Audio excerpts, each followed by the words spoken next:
그리스 로마 신화에 보면 야누스라고 하는 한 신이 등장을 합니다. 앞과 뒤에 얼굴을 가지고 있는, 그래서 양면을 볼 수 있는 그러한 모습으로 등장을 합니다. 이 야누스에서 유래해서 1월 달을 제뉴얼이라고 하지요. 예, 앞과 뒤를 볼 수 있는, 작년과 금년을 볼 수 있다라고 하는 말입니다. 앞과 뒤를 볼 수 있는 그 얼굴, 그것은 처음과 마지막을 의미하기도 하고 또 전쟁과 평화를 의미하기도 합니다. 고대 로마 사람들은 그 야누스의 동상을 자기 집 문 앞에다가 세워 놓았다고 합니다. 그래서 문 앞과 문 안쪽이 한 걸음밖에 차이가 나지 않는다. 사람이 생각하고 사고하는 것이 한 걸음 차이밖에 되지 않기 때문에 늘 집에 들고 나갈 때마다 그 동상을 바라보면서 신적인 의미도, 그들에게는 다신론의 신적인 의미도 있지만 늘 그것을 마음에 새기면서 살아갔다고 합니다. 부끄러움이라고 하는 감정이 있습니다. 이 부끄러움의 감정 속에는 이런 야누스적인 모순과 또 경고가 함께 들어가 있습니다. 부끄러움의 감정이 사람을 압제하게 되어지면, 압도당하면 어떤 사람은 스스로를 자해하거나 혹은 어떤 사람은 폭력적으로 다른 사람에게 위해를 가하거나 혹은 관계를 맺기를 실패하는 그런 결과들이 나오기도 합니다.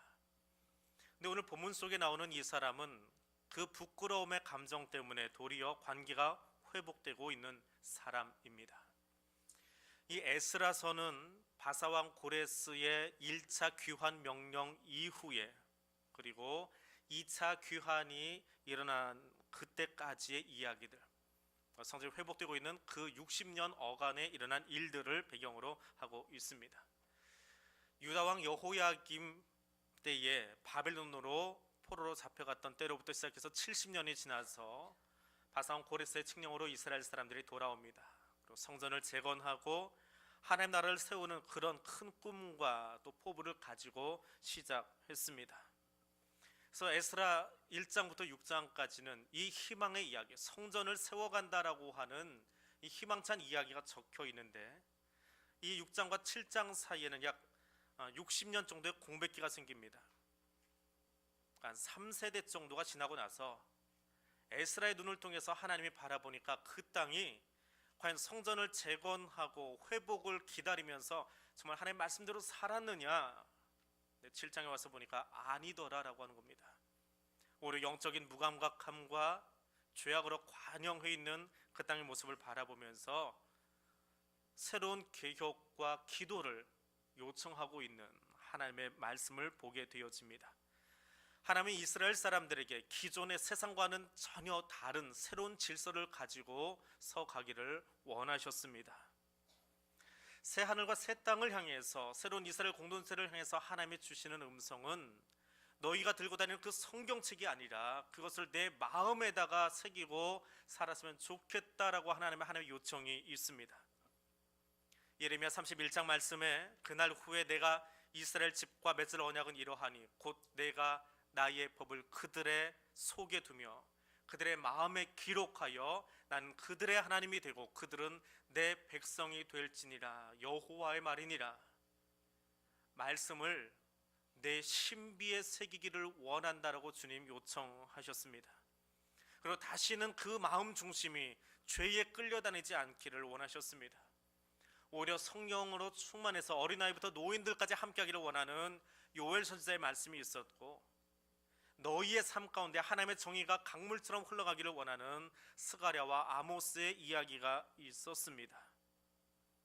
그런데 포로 교환이 끝나고 나서 60년이 지난 뒤에 그 땅을 바라보니까 이스라엘 백성들은 하나님이 가장 싫어하는 이방인과의 통혼을, 함께 결혼하는 것을 일삼고 있더라. 하나님은 그 결혼을 금하신 이유는 이스라엘 백성들 가운데에 이방 신상들이 들어오지 않기를 원하는, 그래서 가나안과 동질화되지 않기를 원하는 마음이 계셨기 때문입니다. 그래서 제사장 나라로 구별하기를 원하셨고, 또 그들 가운데 가나안의 신들이 용납되는 것을 결코 원치 않으셨습니다. 이 본문이 우리에게 어떤 의미가 있을까요? 국제 결혼이 낯설어지지 않은 이 땅의 삶 가운데에 결혼까지도 하나님이 이렇게 꼭 한 민족만 가지고 세워가야 될 것인가? 그리고 그것을 문제 삼고 그리고 다음 장에 가서는 그 취했던 이방 여인들을 다 속전하고 내보내도록 명령하시는 그런 하나님의 모습을 우리가 어떻게 보아야 할 것인가라고 하는 것입니다. 하나님은 결혼보다도 그 결혼 뒤에 있는 영적인 무감각함에 대해서 지적하고 있는 겁니다. 말씀은 들고 다니고 있지만, 늘 제사는 드리지만, 그 제사들 드리던 중에 하나님의 말씀을 읽던 중에 그들의 가슴 속에 주셨던 말씀대로 살지 못하고 있는 무감각한 백성들을 향해서 하나님이 이 말씀을 주고 계십니다. 에스라 시대의 그 사람들을 향해서, 그리고 오늘 우리를 향해서 동일하게 주님 이야기하십니다. 그럼 어떤 사람이 하나님의 요청대로 살아갈 수 있겠습니까? 그 사람은 자기 죄를 고백하는 사람입니다. 이스라엘 방백들이 와서 에스라에게 고합니다. 그들의 딸을 맞이하여 아내와 며느리로 삼아 거룩한 자손이 그 사람들과, 이방 사람들과 서로 섞이게 되었는데 방백과 고관들이 이 죄의 으뜸이 되었습니다. 2절에서 그렇게 고백하고 있습니다. 이방 여인과 통혼하는 일이, 자폰하는 그 일이 지도자들이 먼저 시작했고 더 심했다라고 하는 것이 에스라에게 더 심한 절망감을 가져다 주고 있습니다. 지도자가 부패하면 공동체에게는 소망이 없습니다. 민초들이 부패하면 지도자가 쫓아가서 권면하고 세워줄 수 있지만 지도자가 부패하고 나면 그 공동체는 소망이 없습니다. 대통령의 실수를, 경제 지도자들의 실수를, 사회 리더들의 실수를 바라보면서 안타까워하는 이유가 무엇입니까? 얼마나 살기 힘들었으면 그들이 스스로 생명을 끊었겠습니까? 그러나 그것이 문제가 되는 것은 우리 아이들이 당연한 것처럼 그 죄악을 너무나 당연시하며 받아들이게 되어지는 현실이 절망적일 수밖에 없기 때문에 그렇습니다. 오늘 에스라는 이 대목을 그렇게 설명합니다. 그 지방 사람들과 서로 섞이게 되었다라고 말합니다. 결혼해서 이방 여인과 함께 섞으면서 이방 사람들이 많이 들어왔다라고 하는 이야기가 아닙니다. 여기 섞였다라고 하는 말은 자기 유익을 쫓아서 살아갔다라고 하는 겁니다. 자기의 유익함 때문에 상대하지 말아야 될, 함께하지 말아야 될 사람들과 함께 깊은 관계를 유지하면서 살아가게 된 것이 이스라엘의 문제더라라고 하는 것입니다. 무엇을 위해서요? 자기 유익을 위해서입니다. 결혼 예식의 부정함보다 더 깊은 절망은 그 부정한 대상과 섞여 살면서 부정함을 부정함으로 알지 못하고 그리고 자기 좋은 대로 살아가더라라고 하는 것이 문제라고 하는 것입니다. 정치인들이 썩은 정치를 하든지 경제 리더들이 자기 앞가림하기 위해서 회사 하나를 다 세상 말로, 속된 말로 말아먹고 기업을 엉망으로 만들든지 나는 정직하게 살겠습니다. 그렇지 않습니다. 기업의 오너도 그렇게 사는데 뭐 가정에서 이 정도쯤이야 라고 하는 것이 사회에 팽배해지기 시작합니다. 그것이 절망입니다. 그 사람의 죄악보다 더 절망적인 것은 그것이 사회에 이제는 보편화되어버리는 그 일이 문제가 되어지더라라고 하는 것입니다. 이방인과의 통혼의 문제 뒤에는 그들이 가지고 온 우상이 이제는 아무렇지도 않게 우리의 삶 속에 들어와 버리더라라고 하는 것이 절망입니다. 마치 트로이의 목마처럼 그것 갖다 놓고 잔치 벌이다가 죽음을 향해서 가고 있기 때문에 그렇습니다. 포로 교환을 끝낸 이스라엘 백성들의 가장 큰 과제는 성결함입니다. 성결함, 그것은 육체의 성결함만이 아닙니다. 마음과 생각의 성결함입니다. 그렇게 살지 못한 것을 오늘 본문은 죄라고 이야기합니다. 히브리어로 이 죄라고 하는 단어는 마알이라고 하는데, 마알이라고 하는 이 글자의 뜻은 의도적으로 짓는 죄이든지 부지불식간에 짓는 죄이든지 다 똑같이 죄라고 하는 거, 다 마알이에요. 내가 칼을 들고 화가 나서 쫓아서 누군가를 죽이는 것도 죄이지만 뒷걸음질 치다가 누구를 툭 밀어서 넘어져 다치게 하는 것도 동일한 죄, 마알로 보고 있는 것입니다. 사랑하는 것, 섬기는 것, 충성하는 것, 압니다. 들었습니다. 배웠습니다. 근데 나는 못합니다. 그 사람에게만은 빼놓고 하고 싶습니다. 이게 죄악입니다. 에스라가 기도하는 가운데에 그 죄를 보았습니다. 그리고 하나님 앞에 고백합니다.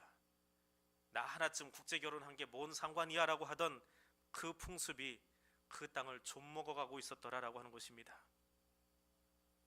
오늘 나는 어떻습니까? 예배 자리에 나와서 하나님 앞에 서 있는 나는 하나님의 거룩하심 앞에 나의 죄성을 보고 고백하고 있는가?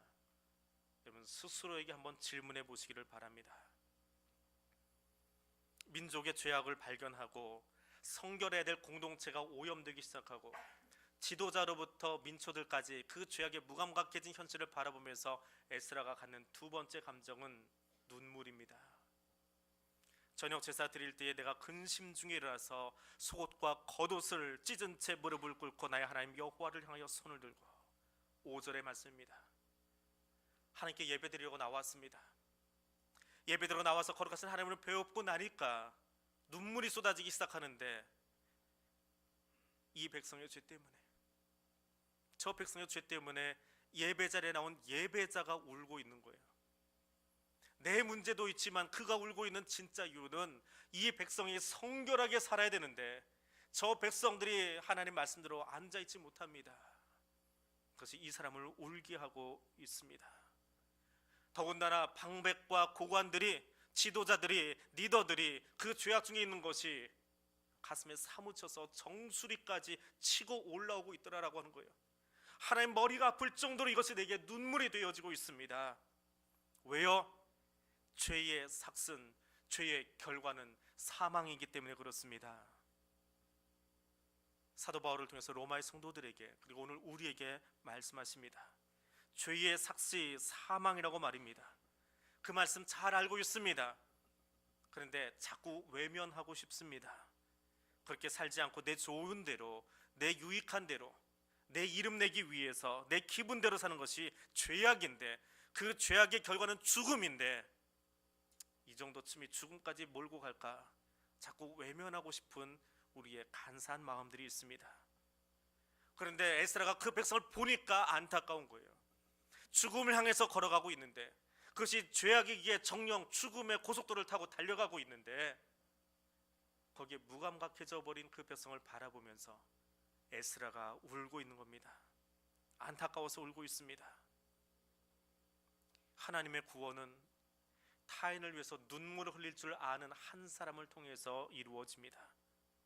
죄인된 나의 모습을 바라보시면서 지금도 저 하늘 보좌 우편에서 우리를 위해서 깊이 탄식하시며 울고 계시는 성령님 때문에, 예수 그리스도 때문에 저와 여러분에게 구원이 있는 줄 믿으시기 바랍니다. 그리고 동일하게 내가 그 예수의 심장을 가진 그리스도인이라고 한다면 저 땅을 바라보면서, 이 신앙 공동체를 바라보면서 말씀대로 살지 못하는 그 사람 때문에 내 심장이 아프고 내가 그들 때문에 울어야 합니다. 내가 넘어져서 아파서 우는 것이 아니라, 내가 억울해서 우는 것이 아니라, 하나님 이 공동체가 회복되지 못했습니다. 그것이 내 수고가 모자랐기 때문입니다. 나의 책임입니다. 예배 자리에 나온 사람은, 제사장으로 나온 그 사람들은 그것 때문에 울어야 합니다. 이 땅을 위하여 이 성을 쌓으며 성 무너진 데를 가로막아서서 나로 하여금 멸하지 못하게 할 사람을 내가 가운데서 찾다가 찾지 못하였으므로 내 분노를 그들 위에 쏟으며 내 진노의 불로 그들 행위대로 머리 위에 쏟아 부었다라고 지금 에스겔서에서 이야기하고 있습니다. 한 사람도 예루살렘을 위해서 울지 않았습니다. 그래서 하나님의 진노가 거기 머물렀습니다. 우리 지난 주간에 새벽기도 시간에 삼손의 이야기를 한 주간 동안 묵상하였습니다.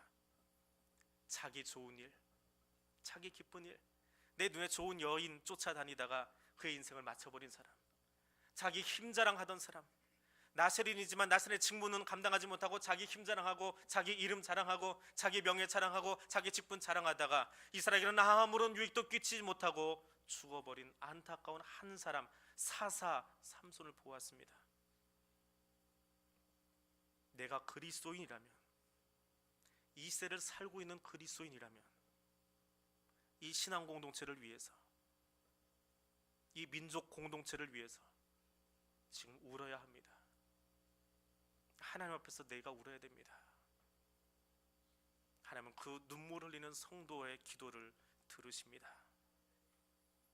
에스라가 눈물로 하나님 앞에 나아가서 느낀 세 번째 마음은 죄로 인해서 부끄러워진 것입니다.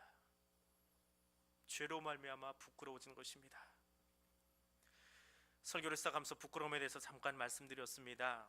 부끄러움의 감정이 나를 압도하면 부정적인 측면의 이야기들이 강조된다. 이건 20세기 초반의 심리학자들이 하던 이야기입니다. 근데 현대 서구의 심리학자들은 동양권은 아직도 이 부끄러움에 대해서 또 다른 관점을 가지고 있지만 서구의 심리학자들은 그렇게 이야기합니다. 부끄러움이라고 하는 것은 인간 관계의 거리를 조절해주고 공감의 능력을 키우는 필수적인 사회적 감정이다라고 이야기합니다. 그래서 똑같은 죄를 저질렀어도 그 죄에 대해서 부끄러워할 줄 아는 사람은 내가 이 죄를 지은 것이 부끄럽다, 내가 이렇게 행동한 것이 부끄럽다 한 사람은 다시는 그 죄를 짓지 않는다라고 합니다. 죄범률이 낮아진다고 합니다. 근데 그 일을 해놓고도 그것이 부끄럽지 않은 사람은 또다시 그 일을 합니다. 왜요? 전혀 양심의 거리낌이 없거든요. 부끄러움이 없거든요. 부끄럽다라고 하는 것은 사실 개인적인 감정은 아닙니다. 관계 속에서 오는 감정이지요. 사회 속에서 우리는 누구나 아주 흥건하게 그 부끄러움의 감정에 젖어 있습니다. 때로는 그것이 개인적인 감정으로 드러나기도 하지만 사회적인 감정으로 관계 속에서 드러나기도 합니다. 근데 오늘 에스라는 이 감정이 사람과 사람 사이에서가 아니라 예배드리기 위해서 하나님 앞에 섰더니 그것이 부끄러운 거예요. 죄는 하나님 앞에 부끄러운 것입니다. 저 백성들의 죄가 하나님 앞에 서 있는 나 에스라로 하여금, 오늘 왕같은 제사장으로 여기 예배자리에 나온 나로 하여금 심히 부끄럽게 만들고 있는 것입니다.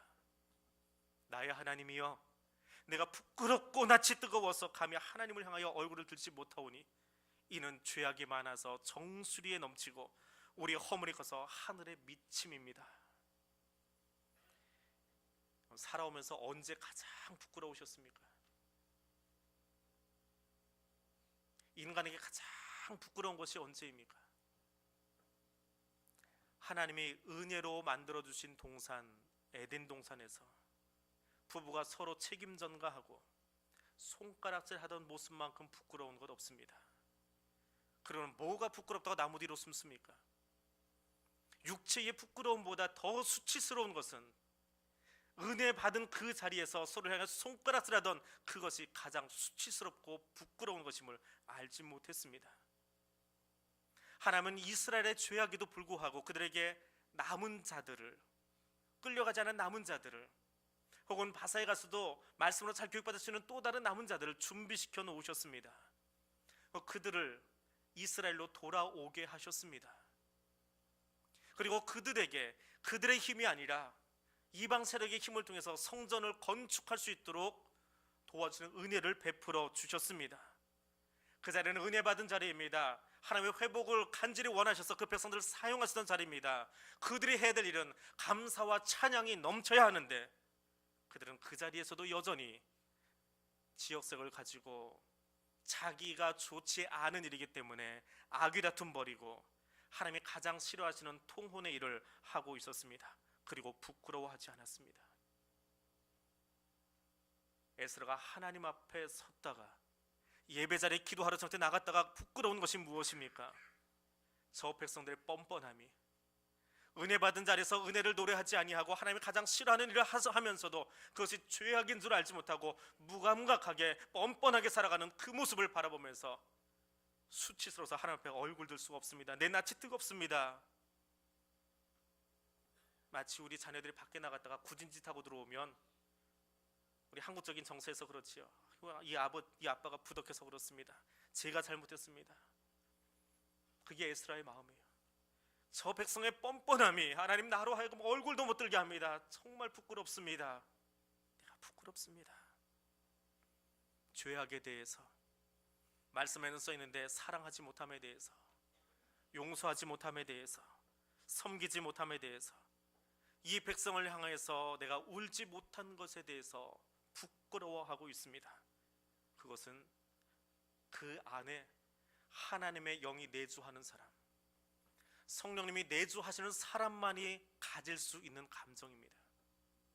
성령님이 그 안에 계시지 않으면, 사탄이 그에게 왕노릇하면 너 좋은 대로 하라고, 내 유익을 따라 행하라고, 내 기분대로 행하라고, 내가 싫은 사람은 철저하게 싫어하고 내가 좋은 사람은 아주 끝없이 좋아해주고, 사탄이 하는 일이에요. 성령님이 그 안에 들어오시면 부끄러워집니다. 주님이 내 안에 들어오셨기에 부끄러워집니다. 그것은 성령이 안에 계신 사람들의 영적 체험입니다. 사람들은 자신의 잘못을 보고 상대방을 보면서 상대적인 부끄러움을 느끼지만, 성도는 하나님 앞에 선 순간에 그 거룩하신 분이 나 같은 자도 용납하신 것 때문에 부끄러워서 낯을 들 수가 없어요. 눈물이 나올 수밖에 없습니다. 그 사람이 기도합니다. 그 부끄러운 사람이 기도합니다. 하나님, 오늘도 내게 좋은 직장 주세요, 좋은 빵 한 조각 주세요, 집을 늘리게 해주세요. 그게 아닙니다. 기도하는 사람은 죄를 고백한 사람이요, 그 죄의 문제 앞에서 눈물을 흘리는 사람이요, 그것 때문에 부끄러워할 줄 아는 사람입니다. 그 부끄러운 자가 이스라엘 민족을 끌어안고 기도합니다.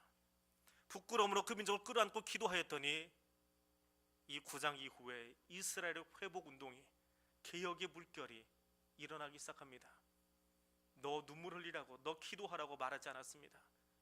통회하는 한 사람을 바라보던 이스라엘 민족이 그 모습을 바라보고 그것이 전염되기 시작하면서 이스라엘 땅 가운데 하나님이 그렇게 바라시던 일들이 60년 만에 일어나기 시작합니다.